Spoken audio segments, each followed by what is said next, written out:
이요? 사실 헷갈려. 너네 누가 누구였는지. 예림이 누구였지? 예림이가 해보자. 네, 예림이가 해볼게요. 네, 예림이가 해봅시다. 메세소리는 아니, 메세소리 전에 이 단어에서 뭐 배우기로 했었지? 뭘 배우기로 했어요? 응, 이 단어에 목표가 있잖아, 단어마다. 문학 작품 해석 응. 맞아요? 해석인데 어떻게 세 가지 관점이 있었잖아.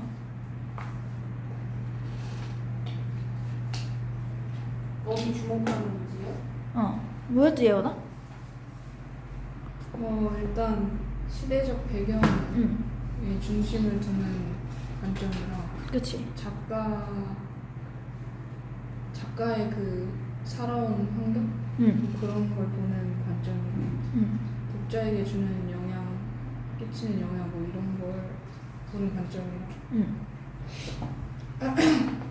그다음에 그냥 작품 자체에서 드러나는 표현 방식이나 이런 걸로 보는 작품 그렇죠? 자체로만 보는 관점. 그렇게 네 가지 관점이 있었어요. 예림이는 그럼 이제 메세소리 씨는 어떤 시였지?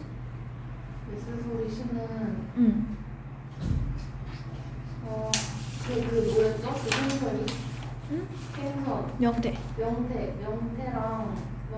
의인화해서 명태를 의인화? 명태를 자기랑 응. 화자랑 뭐였지? 이 단어가 없어? 뭐였지, 얘들아? 동일시. 그쵸? 동일시했죠. 하여서 기다리는 그쵸? 뭘 기다리는 1년부터 4년까지는 어떤 내용이었지? 뭐였지, 예원아? 1년부터 4년까지. 그 명태라는 시어 자체에 일어난 객관적인 그쵸? 5년부터 8년까지는 예림아 뭐였지? 화자랑 응. 동일시예요. 그쵸? 동일시에서 주관적인 관점이 들어갔죠? 그럼 이제 메세소리 시가 있고 다음에는 이 시를 한 비평문이 나왔어요. 비평문 어떤 내용이었지, 예린아? 비평문이 응. 메세 소리 그거 제목에 대한 거는 기억이 나. 제목에 대한 거? 메세소리 제목은 어떤 뜻이었지, 그러면? 제목은 약간 거기에서 약간 브금처럼 약간 깔리는 그런 느낌으로 할 수도 있고 응.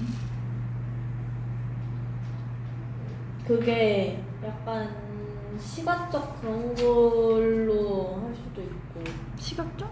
시간이. 시간적? 그치? 응. 메세소리 시에는 애들아 어떤 심상 드러나 있지? 시 자체에는?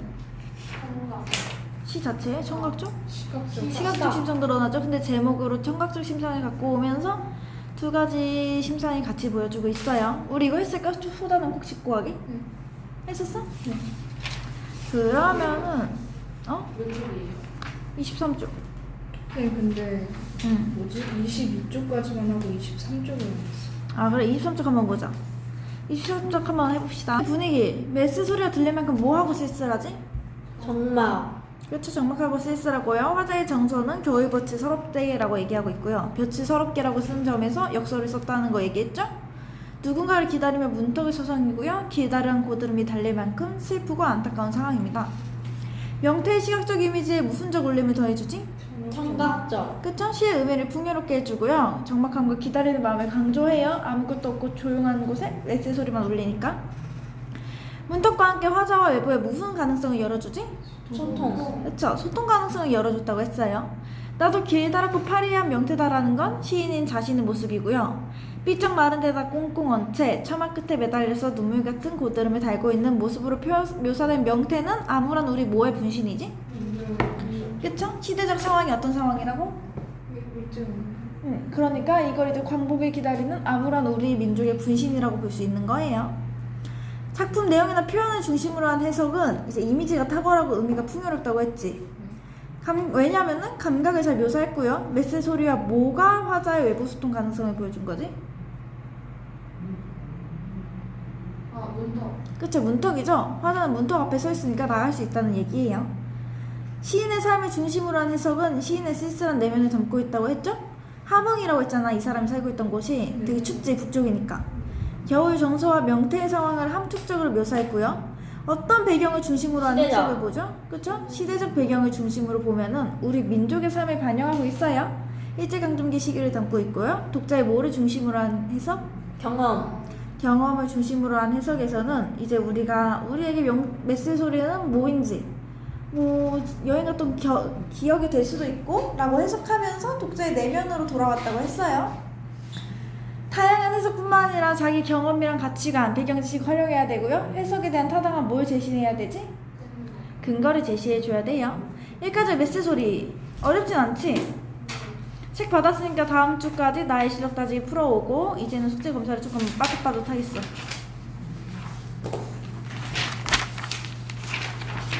다음은 자신있게 말하기. 너네 발표 좋아하니? 아니요. 좋아해? 주제에 따라서. 발표하는 거 무조건 해야 되는데 수행평가로 발표를 하래. 저 이번에 국어 수행평가가 발표 들어갔거든요. 발표 연수가. 저 맞죠 말았어요. 그렇게 발표를 해야 되면 무조건 하는데 그런 발표 말고 앞에서 서서 얘기하는 거 할 수 있어요. 할 수 있고. 좋아하니? 떨진 않아?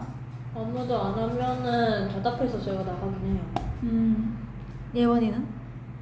전 오늘 했는데 조별과제 때문에 오늘 했는데 그 대본에 휴대폰을 보고 했거든요. 손이 막 이렇게 덜덜덜 떨었어. 어이구. 저도 오늘 발표했어요.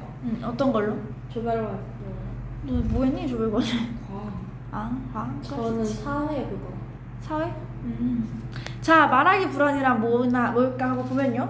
여러 사람 앞에서 말을 하기에 앞서서 또는 말을 하는 과정에서 개인이 경험하는 불안 증상이야. 대부분 겪죠? 나도 발표할 때 떨렸어. 그래서 불안 증상이랑 그냥 쉽게 말하면 우리가 떨렸다라고 생각해주면 돼요.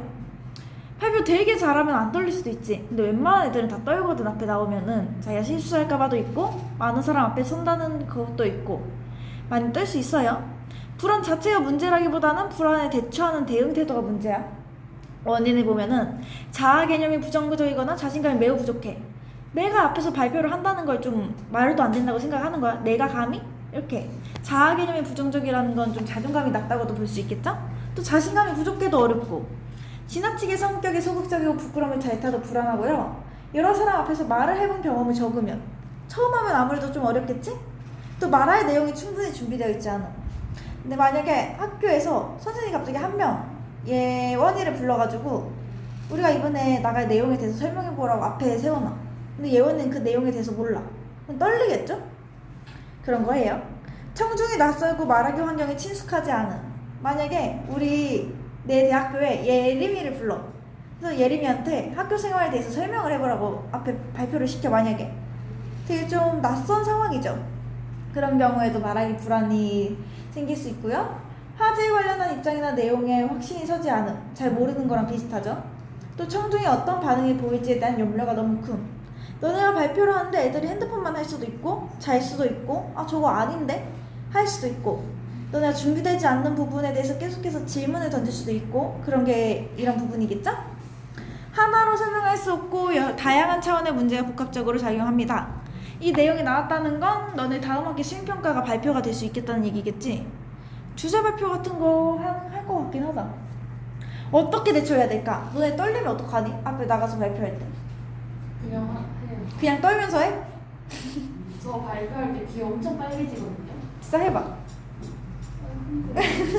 근데 약간 반에서는 안 친한 애들도 있고 하니까 응. 귀가 빨개지는데 목소리는 멀쩡해. 그래서 티가 잘 안 나요. 귀를 안 보면. 안 볼 수가 있나? 아니 지금처럼 머리 보고 있을 때 말고 머리 풀고 있으면 안 보이잖아요. 귀를 가리는구나. 끼리는. 딱히 떨진 않는데 혀가 떨어요. 혀가 떤다는 거는 말을 좀 더듬거리거나 그런다는 얘기인가? 그거 말을 하다가 실수로 잘못해서 잘못 말해서 다른 걸 약간 발음에 실수해갖고. 발음 실수한다. 예원이는? 저는 그냥 떨면서 하는 거. 그냥 떨면서 해? 자, 생각처럼 긍정적인 자기 암시를 통해 불안을 극복하고요. 성공하는 장면을 그려봐. 너네가 앞에서 발표한 애들 막 박수를 치고 너무 멋있다 예림아 하고 애들이 감탄을 해. 이런 걸 상상을 해보는 거죠. 그래서 그렇게 극복할 수 있어요. 기분 매우 좋을 것 같아요. 아 진짜 너무 잘했어 예린아. 정말 최고의 발표였어. 하고 애들이 막 찬사를 날려. 그런 걸 상상하면서 긍정적으로 바꾸면 돼요. 그리고 일단 이것도 중요한데 나는 제일 중요한 건 내가 그 내용에 대해서 잘 알아야 된다 생각을 해. 모르는 주제를 발표하면은 실수할 확률이 일단 크죠. 그리고 안 맞는 거 그냥 맞지 않는 내용을 말할 수도 있고, 그렇다 보면은 애들이 그거 아닌데? 라고 태클을 걸 수도 있고, 그리고 애초에 내가 잘 몰라서 자신감이 없어지는 거니까 거기서 확신도 없고. 그러니까 숙달도를 높이고요, 나는 친숙한 주제를 선택하는 것처럼 내가 그 말할 내용을 잘 알아야 된다고 생각을 해. 전달이 편하도록 내용을 효과적으로 조직하고요. 연습도 많이 하면 좋겠지. 연습 한 번도 안 하고 말 앞에 나가려고 하면은 무조건 떨려요. 그리고 실수도 많이 하고. 한 번쯤은 읽어봐야 돼, 적어도. 또 청중이 앞에 있다고 가정해서 시선, 손동작, 자세 등이 자연스럽도록 연습해야 돼요. 이걸 완화하기 위해서는 다른 사람한테도 생길 수 있다는 걸 받아들여야 되고, 자신한테 있는 원인을 정확히 파악하고 대처하려는 노력이 필요하겠죠? 오케이? 어렵지 않지? 그래서 여기는 이제 소설이 하나 나와. 불나방 아무튼 불나방 모시킹이라는. 그래서 이거 너만의 관점을 해석하고 발표할 거야. 오늘 할 거야. 발표할 거예요. 소설 해석하는 건 해봤지 너네. 흑설공주 같은 거 하면서 순환이대도 하고. 저희 흑설공주는 시험에 안 들어가서 진도로 그냥 건너뛰었어. 예림이는 했지? 네. 예림이 선발중 했고, 너네 순환이대 같은 거 하면서 소설 해석 많이 해봤죠? 등장인물이 추구하는 게 뭔지, 이게 어떤 인물인지 그게 다 해석하는 거예요. 발표를 준비하고 발표하는 것까지 해볼 겁니다. 밑에 빈칸 한번 채워보자. 자, 보자 얘들아. 뭐는 여러 사람 앞에서 말하기에 앞서서 또는 말하는 과정에서 개인이 경험하게 되는 불안 증상이지? 그쵸? 문학 작품을 자신만의 관점을 해석하기 위해서는 자신의 경험이나 배경 지식, 뭐를 적절하게 활용해야 되죠? 가치관이죠? 이건 뭐야? 말하기 불안은 성격이 소극적인 사람만 겪게 될까? 아니요. 아니죠? 말하기 불안에 대처하는 화자의 대응 태도보다는 불안감이 더 큰 게 문제가 되나? 아니죠? 불안감은 누구나 있고요. 대응 태도가 제일 문제가 돼요. 말할 내용을 효과적으로 조직하고 사전 연습을 철저히 하면 말하기에 대한 숙달도를 높일 수 있나? 맞아요. 맞죠? 이렇게 해볼 거예요. 와! 자, 이건 이제 말하기 불안의 원인과 대처 방안 알아보기. 상진, 성구, 현서 선생님이 있어요. 내가 선생님을 할게. 상진이는 누가 할래? 저 성부할래요. 말 못하는데. 성구, 예림이. 상진이는 예원이. 현서는 예린이가 해봅시다. 시작! 내일은 문학 작품의 다양한 해석에 관해 우리 모두 발표를 하는 날이야. 성구, 네가 발표를 하기로 했었지? 그래. 그런데 난 여러 사람 앞에서 말을 해본 경험이 별로 없는데 발표를 잘 할 수 있을까? 평소 우리랑 이야기하는 것처럼 자연스럽게 발표하면 아무 문제 없을 거야. 그래 알았어.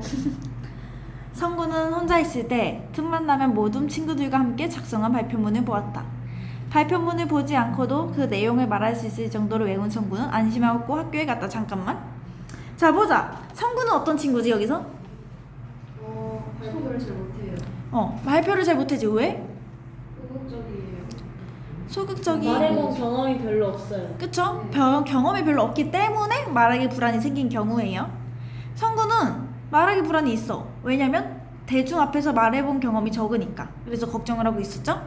거기서 이제 현수가 성구한테 아니야, 그냥 평소에 우리랑 하는 것처럼 자연스럽게 하면 돼 라면서 해결책을 줌과 동시에 자신감을 불어넣어줬죠. 그치만 성구는 그래 알았어 이렇게 얘기를 했지. 자신감이 아직 없는 거야.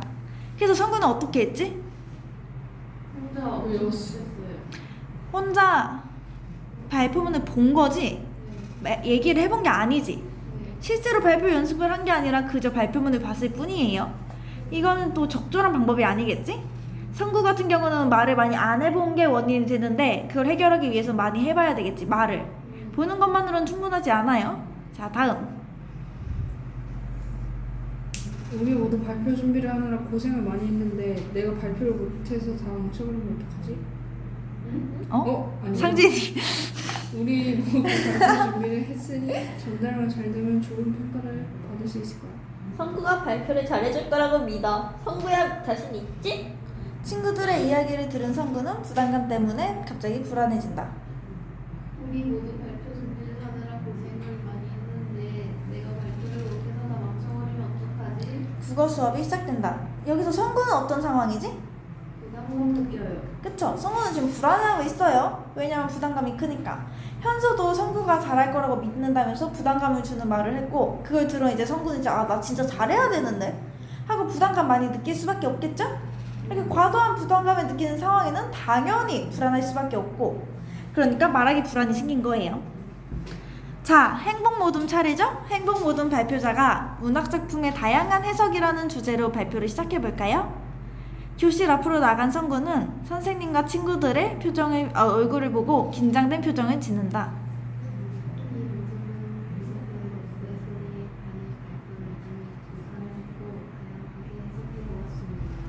성구가 불안한 표정으로 모든 친구들을 힐끔힐끔 쳐다보자 친구들은 성구가 자신감을 가질 수 있도록 응원을 보낸다. 예원아 일어나! 작품의 내용과 표현을 중심으로 살펴보면 발생하는 목소리 내용과 표현이 아니라 그 작가를 중심으로 성구는 식은땀을 흘리고 두려움에 다리를 떨며 가쁜 숨을 몰아쉬면서 발표를 이어간다.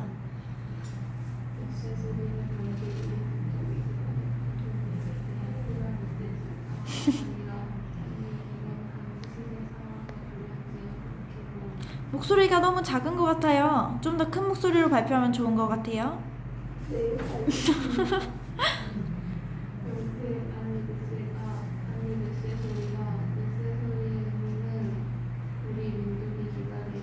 머릿속이 하얘진 성구는 어떻게 발표를 끝냈는지 기억도 안 난다. 너네가 만약에 성구랑 같은 조야, 발표를 정말 준비를 잘 해놨어. 조사도 잘하고. 근데 발표하는 친구가 이러면 어떨 것 같아? 제가 발표하고 싶을 것 같아요. 어떨 것 같아? 짜증날 것 같아. 예림이는? 그쵸? 답답하고 화도 날 수 있겠죠? 그렇지만 그래도 애초에 얘한테 부담감을 주면 안 돼요. 그리고 성구도 물론 연습을 잘 해왔어야겠지. 성구의 문제는 뭐였지? 보기만 했어요. 열심히 보기만 했고요. 했는데 방법이 좀 잘하진 않았어요. 열심히는 했지만. 그리고 친구들도 얘한테 부담감을 줬고, 성구가 말하기 불안을 느낀 원인은 뭐였지? 경험이 부족했고 부담감을 느꼈고 경험이 부족했고 부담감을 느꼈죠? 그래서 성구는 발표할 때 어떤 자세를 취했어? 그걸 이겨내고자 하는 태도를 안 취했다. 그쵸? 일단 식은땀도 흘리고 다리도 바들바들 떨면서 목소리도 작고 고개도 푹 숙였죠? 그리고 식은땀도 흘리고 식은땀도 흘렸지? 가쁜 숨을 몰아쉬면서 그렇게 아주 작은 소리로 발표를 마쳤어요. 오케이?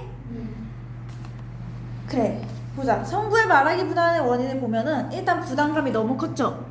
네. 적절하지 않았고요. 연습 방법도 또 경험 또한 부족했어요. 이 세 가지가 복합적으로 나타났기 때문에 성구가 이렇게 발표를 망친 거겠죠? 여기 1번 문제 한번 풀어보자. 자, 말하기 불안은 사람에 따라 차이는 있지만 대부분의 화자가 겪게 되는 심리적 현상이에요. 그래서 문제가 되는 건 불안 그 자체가 아니라 화자의 대응 태도겠죠? 이 부분 좀 중요할 수 있겠죠? 이 말하기 불안을 완화하기 위해서는 모든 사람에게 생길 수 있는 자연스러운 현상으로 받아들이고 나에게 있는 말하기 불안의 원인을 정확하게 파악하여 대처해야 돼요. 먼저 불안을 이길 수 있도록 긍정적인 자기 암시를 하거나 말하기에 성공하는 장면을 그려보면서 부정적인 생각을 긍정적으로 바꿀 필요가 있죠. 또한 말하기에 대한 숙달도를 높여서 불안을 낮추기 위한 훈련도 해야 되고요. 말하기 준비를 치밀하게 하고 사전 연습을 철저히 하되 청중이 자신의 앞에 있다고 가정하여 시선, 손동작, 자세 등이 자연스럽게 연습하는 것도 좋아요. 보는 것만 아니라 앞으로 많이 읽고 청중이 있다고 가정하는 것도 연습을 많이 해야겠죠? 너네도 성구 같은 경험 있었니? 네, 있었어요. 언제? 그때 얘기해보자. 초등학교 5학년 때. 어땠어? 그때 가위바위보 져가지고 나온 거를 심지어 그때는 발표 준비도 제대로 잘 안 했어요. 애들이 다 설렁설렁하고 대충 다른 애들 막 매직으로 하는데 저희는 샤프로 좀 으르륵 하고 그래가지고 안 그래도 발표도 제대로 그 준비도 안 됐는데 제가 그때 엄청 소심하고 말도 제대로 못할 때라 나가서 그냥 개미 목소리로 몇 마디 하다가 점수 되게 낮게 갖고 들어왔죠. 아주 슬펐겠다. 떨렸겠다. 예린이는? 저는 전에 제가 나가는 곱절했어요. 전에 제가 손 들고 나가고 약간 하다가 계속 말 실수해갖고 그치. 약간 자기가 준비가 안 된 상태인데 일단 손에 든 거겠죠? 예원이는? 청구 같은 경험 있니? 발표라기보다는 새 학기 때 자기소개할 때 교탁으로 나와서 자기소개할 때. 그래, 그럴 수 있지. 그때 좀 작게 얘기하고 그랬니? 짧게 얘기하고 땅 쳐다보고 말 더듬고 그냥 안 좋은 행동은 다 했어요. 아이쿠야. 그럴 수 있지, 얘들아. 자, 어떻게 대처할까? 만약에 너가 5학년 때로 돌아갔을 때 예림이가 어떻게 할 거야? 그때 지금 생각을 가지지 않은 그때 저라면 못했을 것 같은데요. 아니, 지금의 생각을 갖고 이제 말하기 불안에 대해 배웠지? 네. 그때로 돌아가서 만약에 그러면 그냥 자료 준비 다 던져버려도 그냥 자신감 있게 할 것 같아요. 그쵸? 그게 좋죠. 준비가 제대로 안 된 상황이면은 자기 암시를 해. 잘할 수 있어. 그 준비가 제대로 안 됐으면 그때부터 발표 싸움이죠? 발표자가 얼마나 발표를 잘하냐에 따라서 점수가 결정되니까. 예린이 같은 경우는? 저는 그냥 제가 나가기 전에는 약간 이런 식으로 조금 바꿔서 말해야지 해놓고서 나가갖고 실수한 거라서 그거 최대한 기억하면서 할 것 같아요. 여원이는? 만약에 또다시 새학기 자기소개 시간이야. 할 수 있겠어요? 아니요. 그런데도 어려워? 아니 그냥 솔직히 그걸 시키는 것 자체도 좀 싫어? 싫다기보다는 그냥 왜 시키는지 이해가 안 가고 근데 지금의 저라면 일단 새 학기 때 그걸 시킬 걸 미리 예상하고 준비를 해서 갈 것 같아. 진짜 너네 고등학교 가면 무조건 또 할 텐데. 진짜요? 당연하지. 나 그때 너무 재밌었어. 안녕 얘들아, 나는 양현정이고 탐배중학교에서 왔어. 지금의 저라면 저도 재밌을 것 같아요. 저도요. 생각보다 고등학교 올라가서 하면 그건 재밌다? 애들이 다 좀 처음 보는 애들이 많잖아. 그럼 예원이 좀 약간 낯선 상황에서 오는 불안감이 크니? 낯선 사람들? 그냥 그게 부담스러워요. 그 저를 다 쳐다보는 그 시선이 부담스러워요. 제가 애초에 청중 앞에 서 있는. 애초에 그 눈을 원래도 대화할 때 잘 안 마주쳐가지고 습관화가 안 돼 있어가지고 그게 좀 한 사람하고 계속 눈 마주치는 것도 약간 피하는데 그 여러 사람이 다 이렇게 쳐다보면은 너무 부담스럽고 뭔가 여기서 조금이라도 한 실수 하면은 약간 다 같이. 바보 같을 것 같고. 전 쳐다보는 거나 그런 거는 좋은데 약간 좀 부정적인 쪽으로 쳐다보는 건 싫어요. 쟤 뭐해 앞에서? 이럴까봐. 아 그거 전에 약간 이상한 애가 막 저 약간 목 감기 걸려갖고 말을 못한 적이 있거든요. 그랬더니 막 뭐 말 못한다고 막 저를 아는 것은 뭘까요? 2번 2번이죠? 실수하지 않겠다는 생각으로 빠짐없이 외운다? 별로 좋지 않아요. 많이 말하는 연습을 해보라는 거지. 오케이? 자, 부인하방과 하루살이 어떤 내용이었을까, 예원아? 불나방과 하루살이랑 또 그 외로 파리가 등장하는데 그 세 곤충들이 이제 자기 각각의 가치관에 따라서 삶을 사는 방식을 의인화해가지고 쓴 그쵸. 글인데 부인하방은 어떤 사람이었어? 불나방은 약간 이상을 추구하면서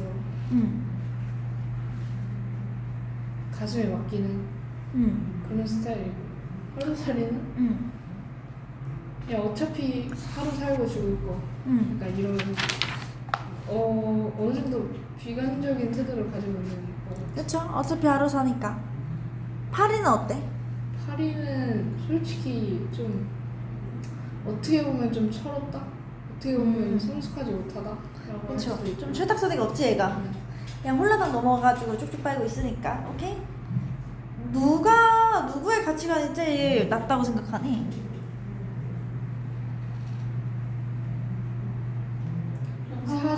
사실 불나방이 그나마 제일 나은 것 같아. 그쵸? 하루살이? 예린은 아마 쉬는 시간에 한번 읽어봐요. 지금 읽고 있어요. 지금 읽고 있어. 그럼 일단 한 5분 5분이면 되겠다. 5분 줄게 한 번 더 읽어봐. 그리고 이미 읽은 친구들은 어떤 인물이 제일 이상적인지를 한번 생각해보고. 라는 것은 뭘까? 4번. 5번. 5번이죠? 네. 쾌락적인 삶보다는 이상적인 삶을 추구할까? 아니죠. 반대예요. 쾌락을 추구합니다. 이 소설의 작가가 말하고자 하는 바로 알맞은 것은? 4번. 4번 했어요. 이 작가가 이상적으로 본 인물은 누구야? 불나방이죠. 불나방은 이제 자신의 신념과 이상을 추구하는 삶이 의미 있다고 보면서 불 속에 뛰어들죠. 그래서 이 작가가 말하고자 하는 거는 불나방의 긍정적인 모습을 부각한 거예요. 5번. 이 소설의 등장인물에 대한 반응 중 적절하지 않는 것은 몇 번일까? 예림아. 3번. 3번이죠. 하루살이의 가치관, 하루를 살더라도 의지대로 사는 삶이었나 하루살이는? 아니요. 아니었죠. 하루라도 사니까 편하게 살고 싶다 이 얘기죠. 6번. 발표문을 바탕으로 발표 준비를 할 때 적절하지 않은 것은 몇 번일까? 예린아. 5번이요. 5번? 왜? 아니에요? 5번. 왜 5번이라고 골랐을까? 6번에서 5번 아니에요? 왜?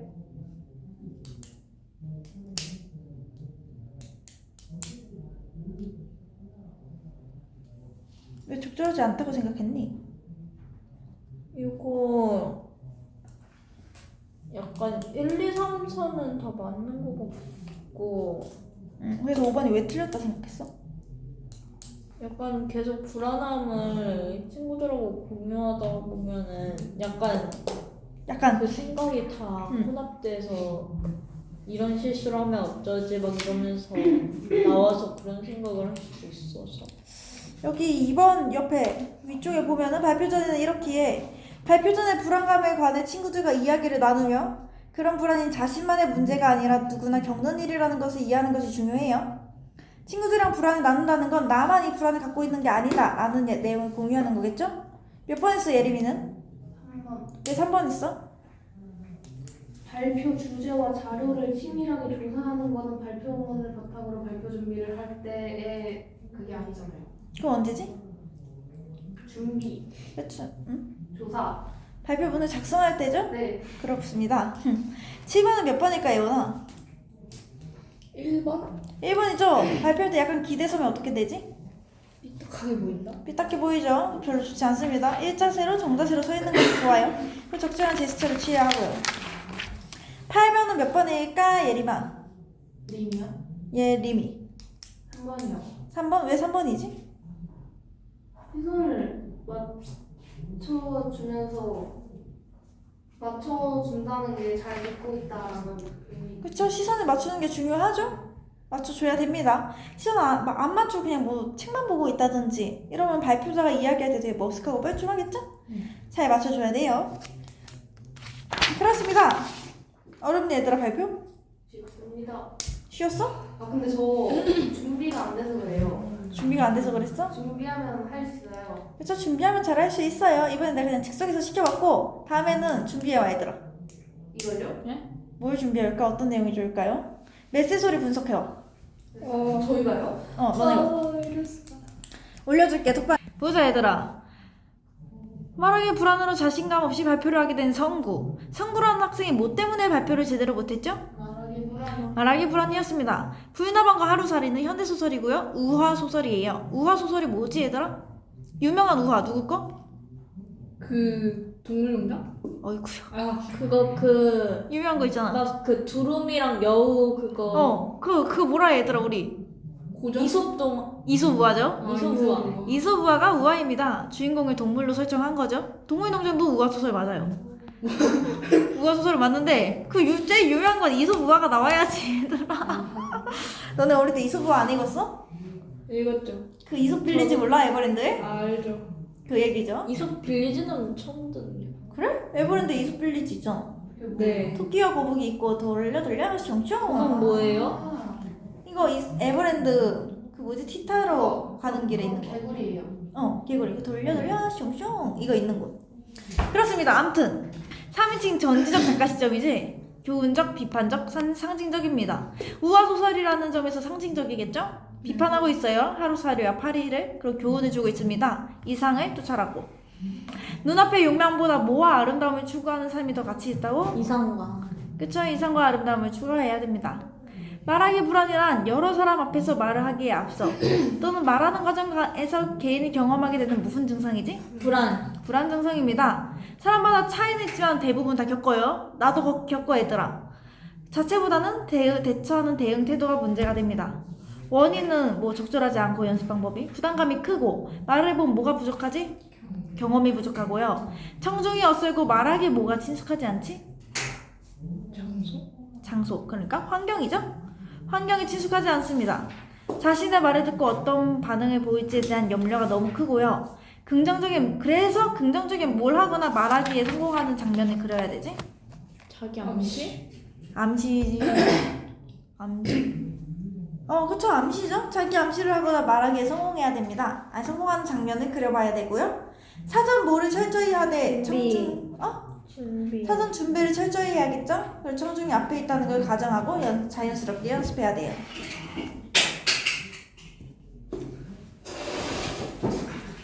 그리고 얘들아 주제에서는 눈앞의 욕망보다 이상이 아니라 자유와 아름다움을 추구하는 삶이다. 등장인물이 추구하는 삶의 방식. 불나방 뭐였지? 이상을 이루기 위한 삶이었죠. 하루살이는 현실을 안주했고요. 파리는 눈앞에 뭐를 추구했지? 쾌락을 추구했습니다. 얘네는 다 너무 많이 했다. 그치? 네. 패스할게요. 너는 다 잘 풀었을 거니까. 넘겨. 오늘 일단 의문 조금 나가야 돼. 얘들아 이 단원이다. 이 단원은 뭐 하는 단원이지? 문법이죠.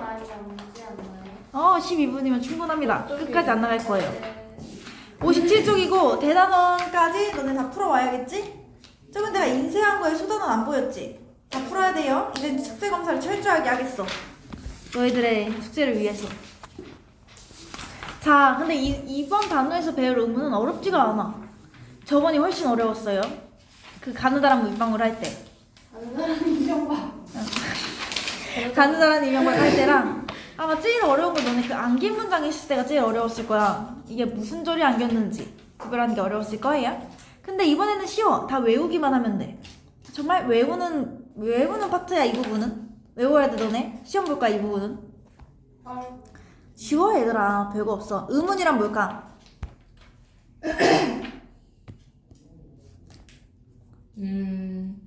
말의 뜻을 구별할 수 있게 해주는 소리의 가장 작은 단위. 소리의 가장 작은 단위예요. 말의 뜻을 구별하게 해주는. 분절 의문과 비분절 의문으로 나뉩니다. 분절 의문은 뭐지? 이건 이제 쉽게 분리돼서 분절 의문이고요. 비분절 의문은 소리의 길이, 높낮이까지도 의문으로 봐요. 왜 보지? 왜 소리의 길이와 높낮이를 고려해야 될까? 쉽게 분리되지 않는 의문이라서?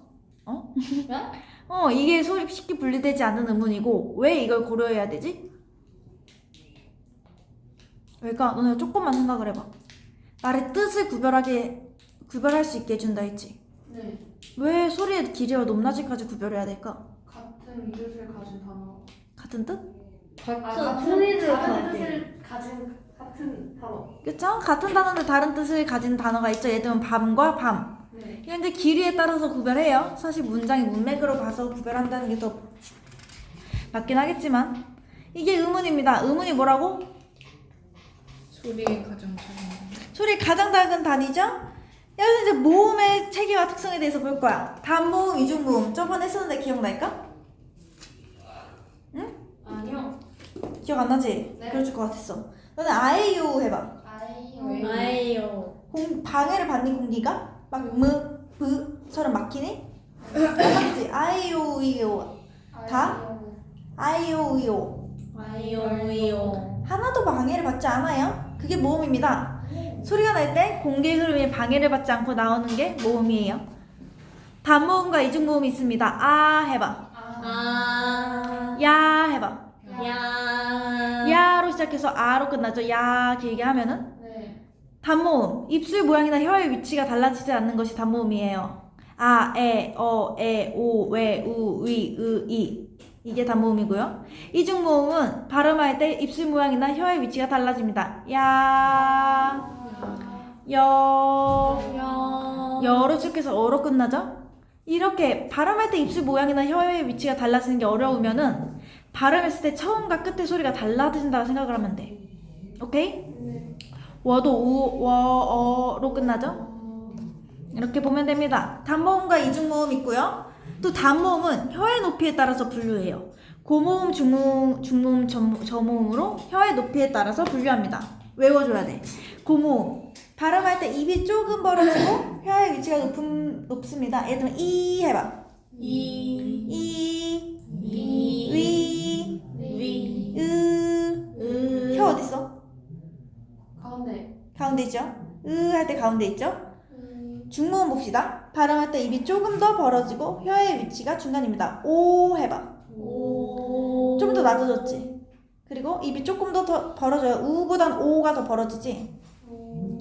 이해됐을까? 이해가 안 되더라도 정확히 발음하면 이게 맞아요. 너네 사람에 따라 다를 수는 있더라도 표준 발음법에 따르면 이 표준 발음법을 기준으로 보는 거야 이건. 저모음은 발음할 때 입이 많이 벌어지고 혀의 위치가 낮습니다. 혀 밑에 붙지? 그래서 저모음이에요. 혀가 아래에 있죠? 그래서 저모음이에요. 또 혀의 최고점의 위치에 따라서 전설모음과 후설모음으로 바뀌어요. 나뉘어요. 발음할 때 혀의 최고점의 위치가 앞쪽에 있는 모음. 이, 에, 위, 웨. 해봐. 후설모음은 발음할 때 혀의 최고점의 위치가 뒤쪽에 있는 모음. 오, 우. 상대적으로 뒤에 있지? 네. 에와 오 하면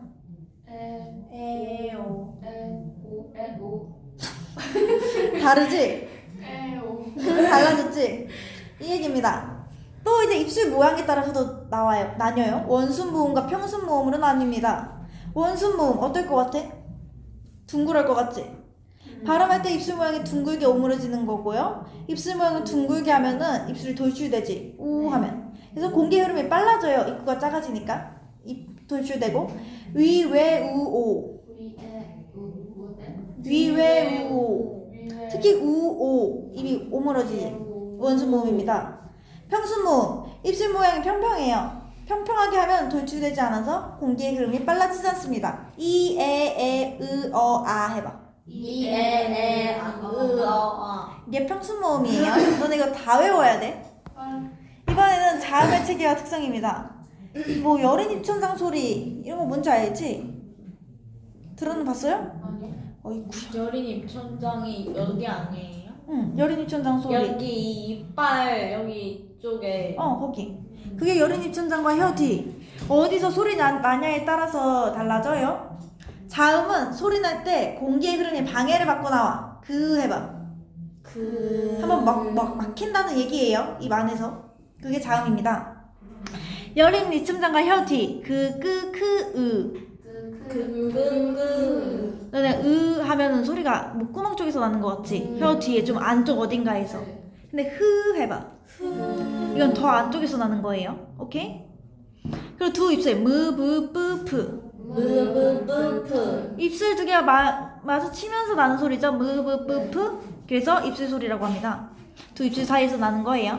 센 입천장과 혓바닥. 즈쯔츠. 혓바닥 혀도 나고요. 입천장에 달라붙으면서 나요. 윗 잇몸과 혀끝. 느드드드 뭐라고 얘들아? 느드드드르스스. 이빨 바로 뒤에서 부딪히면서 나죠? 목구멍 소리라고도 해요. 다른 말로. 소리내는 방식에 따라서도 달립니다. 너네 비음화 유음화 기억나지? 기억나 얘들아? 비음화 유음화? 노란 양말? 어이 노란 양말이요? 노란 양말이 뭐예요? 배웠었어요? 배웠어. 언제요? 언제요? 교체 탈락 이거 기억 안 나니? 너네 아닌가? 고딩 애들인가? 교체 탈락이 교체 뭐예요? 탈락은 그 선생님이 저희 취업한 지 얼마 안 되셨을 때 어디까지 나간지 모르겠다면서 설명해 주신 그때 했지. 그건데 기억 안 나지? 어쨌든 중학교 과정이 아니에요. 중학교 과정은 아니에요. 알면 좋아요. 비음, 유음. 그래서 비음하고요, 유음하예요. 은으드, 문으 뒤에 뭐였더라? 왔을 때가 소리가 이렇게 비음, 미음, 니은, 이응으로 변한 거를 비음하라고요. 리을로 변하는 게 유음하예요. 칼날 해봐. 칼날. 쉽게 말하면 그냥 칼날이라 하죠 우리는. 니은이 비음인데 유음, 리을로 바뀌잖아요. 칼날이라고. 칼날. 이게 유음하예요. 오케이? 파열음, 파철음, 바철음. 얘네도 다 외워주면 됩니다. 쉬워 얘들아. 어렵지 않아요. 괜찮니? 할만해? 그럼 이런 거는 가느다란 임용어가 없어요. 어. 아, 이거 너네가 만들어야 돼. 내가 하나하나 만들었는데 하나도 기억이 안 나네. 여기까지 할게 오늘은. 맛보기 했고요. 숙제 뭐라고?